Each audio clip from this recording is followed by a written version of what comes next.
CADIZ, on the Atlantic coast of Spain, is the oldest city in Europe. The Phoenicians founded the city as Gadir 3,000 years ago. The Romans called the city CADIZ. Even in their times it was famous for its beautiful dancing girls. Imagine all the cargo that came and went through this port in its long history. This dazzling white city has absorbed it all. The gold from Peru, the silver from Mexico, and the sugar and tobacco from Cuba.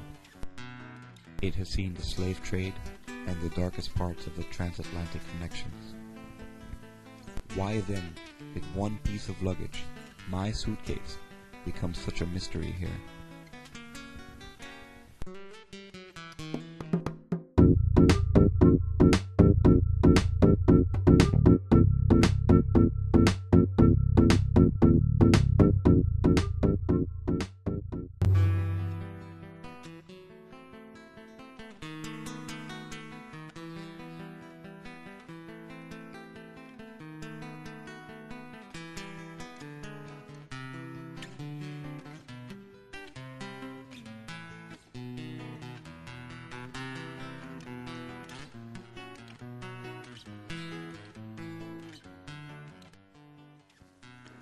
Cadiz lies on one of the greatest crossroads of the world.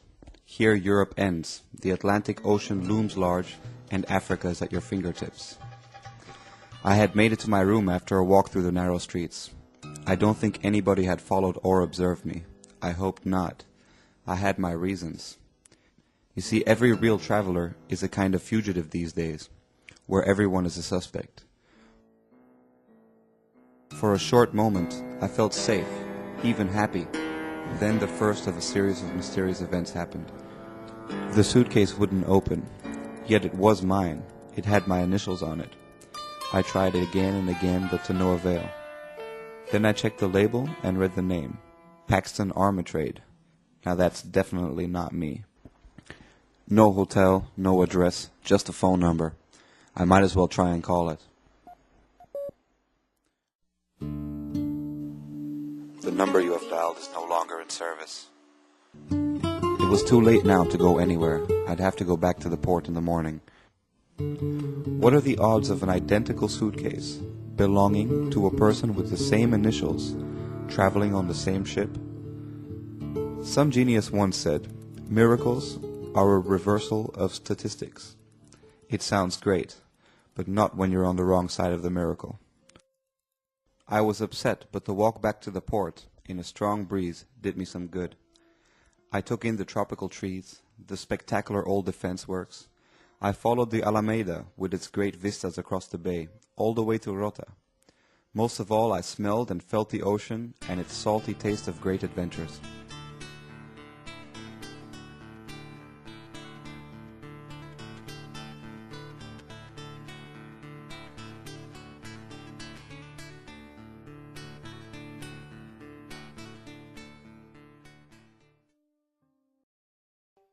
Havana, Cadiz's sister during the centuries of trade, was out there. They had all seen the same ships, danced to the same music, sang the same songs. Every sailor's sweetheart in Cadiz had been betrayed in Havana and the other way around. I developed a soft spot for the Cadiz as she was staring over to the other side. She has seen it all. The shipping agency couldn't help me out. No one else had complained about switched luggage. And I got the same story at the customs house, so I decided to explore the backside of the port. There was a deep loneliness about the ocean front. It blew in the wind. The grace and the danger of every seaport came in more concentrated form here.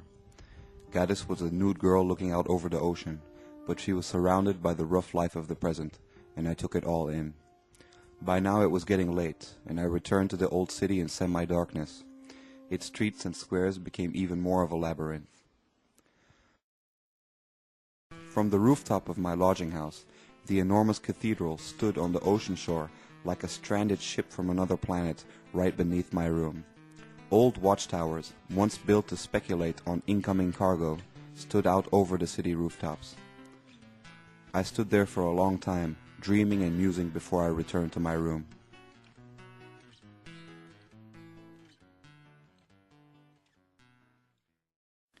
I was tempted to go out and take in the nightlife of the neighborhood, when all of a sudden, there were the initials. It had something to do with our switched suitcases.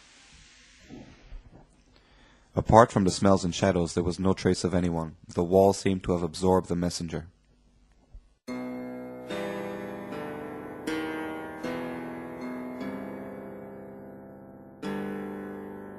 En la palma de Dios. What on earth does that mean?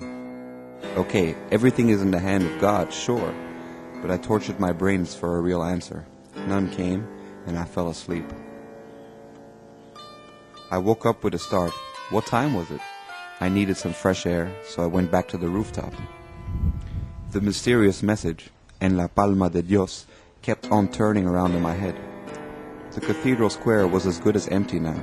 The tall palm trees stood out. The palm trees. The palm trees? Suddenly I saw another explanation. I ran downstairs. One of the palm trees around the cathedral was La Palma de Dios. Yes, here was a new message. I grabbed the envelope and ran back upstairs. I was sure someone was watching me. This message was far more specific. En la salina doble X. Tomorrow at 3. But why all this hocus pocus?